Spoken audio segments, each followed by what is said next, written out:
इनकी Praveen पूर्वातिल second paper Hindi साहित्य के काल विभाजन के आधार की चर्चा करते हुए काल विभाजन का निरूपण कीजिए. அதாவது ஹிந்தி இலக்கியத்தினுடைய கால பிரிவுகளை ஆதாரமாக வச்சு நீங்கள் சொல்லுங்கள். சாகித்ய ததா சமாஜிக சம்பந்த அட்டுட்டுகை இலக்கியத்துக்கும் சமூகத்துக்கும் ரொம்ப நெருங்கின தொடர்பு இருக்குது. ஹிந்தி சாகித்யத்தோ சமாஜிசே சதா கேலியே மில்தா ஜுல்தா ரகத்தாக. ஹிந்தி இலக்கியம் இந்த சமூகத்தோட எப்பயும் ஒன்று கூடி தான் இருக்குது. அதாவது என்னென்னா ஒரு இலக்கியம்னா என்ன அப்படின்னா ஒரு கதை நாவல் மாதிரி தான். சிலப்பதிகாரம் சிவசிந்தாமணி அதில் எதை சொல்லியிருப்பாங்கன்னா அந்த காலத்து சமுதாயத்தை என்ன நடந்துச்சோ அதான் கொடுத்துருப்பாங்க. அப்போ சமுதாயத்துக்கும் இலக்கியத்துக்கும் என்ன அது ரொம்ப வேறுபாடு இல்லை, அங்கே இருக்கிறது தான் அது சொல்லியிருக்கோம். சரியா? அடுத்து आचार्य रामचंद्र शुक्ल ने प्राचीन काल से लेकर अपने समय तक अनेक ग्रंथों का अवलोकन कर हिंदी साहित्य का काल विभाजन प्रस्तुत किया है. அதாவது ஆச்சாரிய ராமச்சந்திர குப்தர் பழங்காலத்தில் இருந்து இப்போ வரைக்கும் நிறைய புத்தகங்களை ஆலோசனை பண்ணி நிறைய இதை படித்து ஹிந்தி சாகித்யக்கா கால விபாஜன் ஹிந்தி இலக்கியத்தினுடைய காலத்தை பிரிச்சிருக்காரு. என்ன அப்படின்னா उसके अनुसार हिंदी साहित्य 4 प्रमुख काल में विभाजित है. ஹிந்தி இலக்கியத்தை 4 காலத்துக்கு சேர்ந்த இலக்கியமாக பிரிச்சிருக்காங்க. வீரகதா கால் அப்படின்னா 1050 1375, பக்தி கால் 1375 1700 வரைக்கும், ரீதி கால் 1700 1990 வரைக்கும் 900 வரைக்கும், ஆதுனிக் கால் தற்காலம் 1900 இப்போ 2022 வரைக்கும் 2023 வரைக்கும். आचार्य हजारी प्रसाद द्विवेदी हिंदी साहित्य का उत्पव विकास और हिंदी साहित्य का आदिकाल आदि अपनी पुस्तकों के अनुसार हिंदी साहित्य का आरंभ 8वीं सदी के मध्य से मानते हैं.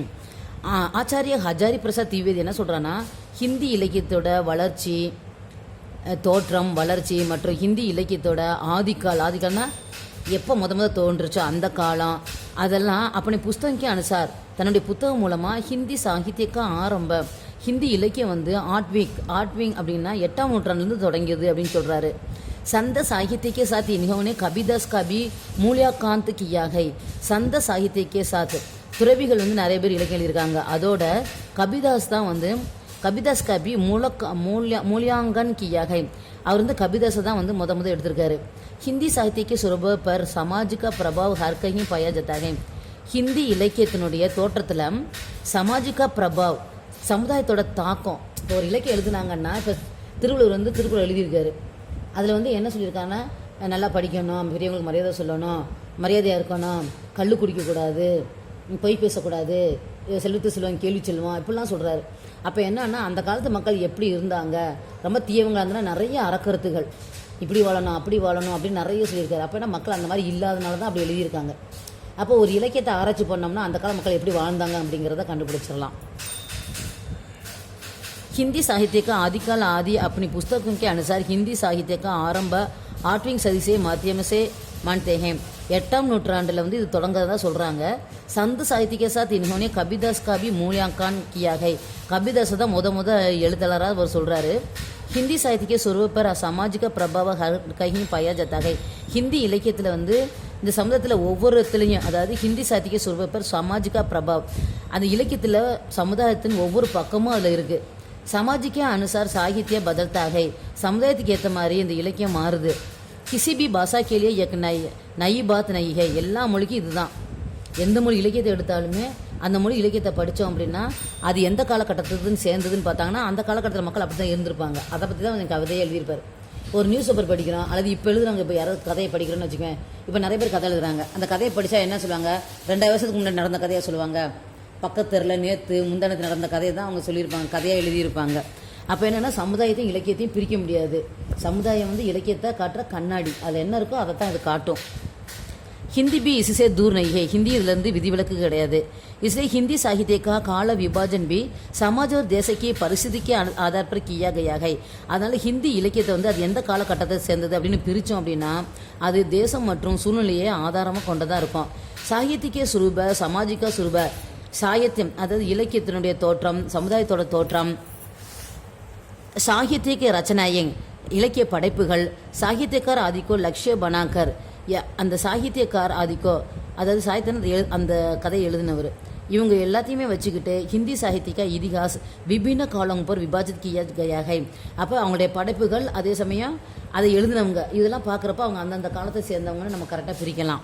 हिंदी साहित्य को सही रूप से समझकर उसकी रीति गुण आदि के आधार पर ஹிந்தி இலக்கியத்தில் அதை தோற்றம் அதெல்லாம் புரிஞ்சுக்கிட்டு உஸ்கி ரீத்தினா அதை எழுதின நடை அதில் உள்ள கேரக்டரு அதில் சொல்லப்பட்ட விஷயங்கள் இதெல்லாம் ஆதாரமாக வச்சு வித்வான் சாகித்ய குச்சி நிச்சித்து காலமே சில குறிப்பிட்ட காலத்திலோட அவங்க வந்து பிரிச்சிருக்காங்க.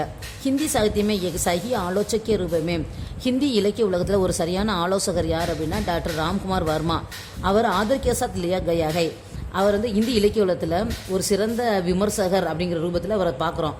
அவர் என்ன சொல்கிறாருன்னா ஹிந்தி சாகித்ய பர் கம்பீர் விசார் கர்னே வளமே ஏபிஏகை ஹிந்தி இலக்கியத்தை வந்து நல்லா அதாவது உயர்தரமாக விமர்சனம் பண்ணுறதுல இவர் வந்து ஒருத்தர்.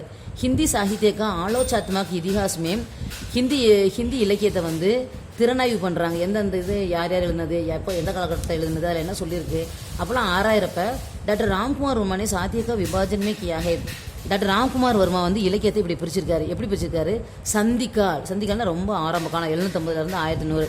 அடுத்து சாரன் கால், அடுத்து பக்தி கால், அடுத்து ரீத்தி கால், ஆதுனிக் கால். ஒவ்வொரு காலத்துக்கும் ஒரு பேர் வச்சுருக்காங்க. இதுலேருந்து வரைக்கும் ஒரு அடி ஒன்றா பிரித்து வச்சுருக்காங்க. डॉक्टर धीरेन्द्र वर्मा भक्ति काल को पूर्व मध्य काल तथा रीति काल को उत्तर मध्य काल मानते हैं. இப்போ இந்த முதல் ராம்குமார் வர்மா வந்து இந்த மாதிரி பிரிச்சிருக்காரு. ஆனால் தீரேந்திர வர்மா என்ன சொல்லியிருக்காரு அப்படின்னா பக்தி காலத்தை பூர்வ மத்திய கால் அல்லது ரீத்தி கால்கோ உத்தர் மத்திய கால். இவர் வந்து இதுக்கு இந்த பேர் இவங்க இப்படி கொடுத்துருக்காரு. இவர் வந்து கொஞ்சம் மாற்றி கொடுத்துருக்காரு. என்ன அப்படின்னா பக்தி கால்னு இங்கே இருக்கு இல்லையா அந்த பக்தி காலை வந்து பூர்வ மத்திய கால் அப்படின்னு கொடுத்துருக்காரு. அதே மாதிரி ரீத்தி கால் இருக்குல்ல இந்த ரீத்தி காலை உத்தர் மத்திய கால்னு பேரை மாற்றி கொடுத்துருக்காரு. ஹிந்தி சாகித்யக்கே கால் விபாஜன்மே ஹிந்தி இலக்கியங்களை காலத்தின் அடிப்படையாக பிரித்தோம் அப்படின்னா ஆதுனிக் கால்கோ தற்போது இந்த ஆதுனிக் காலம் வந்து என்ன சொல்கிறாங்கன்னா பாரதேந்து யுக திவிவேதி யுக சாயாவாத் பிரகதிவாத் तथा प्रयोगवाद बाद में नवोत्थान युग आदि नाम से विभाजित किए हैं. இப்போ வந்து இந்த ஆதுனிக் காலம்னு சொல்லி 1900 2023 வரைக்கும் ஒரே தான் பேர் கொடுத்துட்டாங்க. ஆனால் இவர் என்ன சொல்கிறாரு அப்படின்னா யார் இந்த பாரதேந்திர யுக இவர் ஹிந்தி காலத்தை வந்து இந்த தீரேந்திர வர்மா வந்து இந்த 1900 2023 வரைக்கும் இருக்க காலத்தை கொஞ்சம் கொஞ்சமாக பிரிச்சிருக்காரு. ஏன்னா எழுத்தாளர்கள் வந்து ஒரு 20 வருஷம் நல்லா எழுதுவாங்க, அடுத்து ஒரு புது எழுத்தாளர் வந்துடுவார், அதுக்கப்புறம் அவங்க எழுதுறதை விட்டுருவாங்க. அப்போ அந்த ஒவ்வொரு காலத்துலேயும் யாருடைய நூல் ரொம்ப ஃபேமஸாக இருந்துச்சோ அவங்களுடைய பேரில் அந்த யுகம்னு சொல்கிறாங்க. அப்போ 1900 வந்து பாரதேந்திர இருந்திருக்காரு, பாரதேந்திர யுக.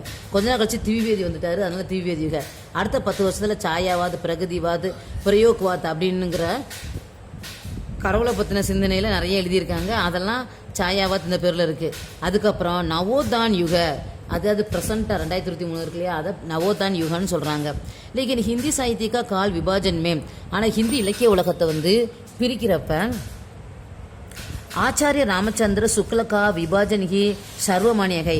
இப்போ இங்கே யார் யார் பேர்லேயே பிரிச்சிருக்காங்களா அதே மாதிரி இங்கே ராமச்சந்திர சுக்ல யுகனும் ஒன்று பிரிச்சிருக்கணும். ஏன் அப்படின்னா ஹிந்தி பிரேமி இசிக்கோ ஹிந்தி சாகித்யக்கா சஹி விபாஜன் மாட்டேன்.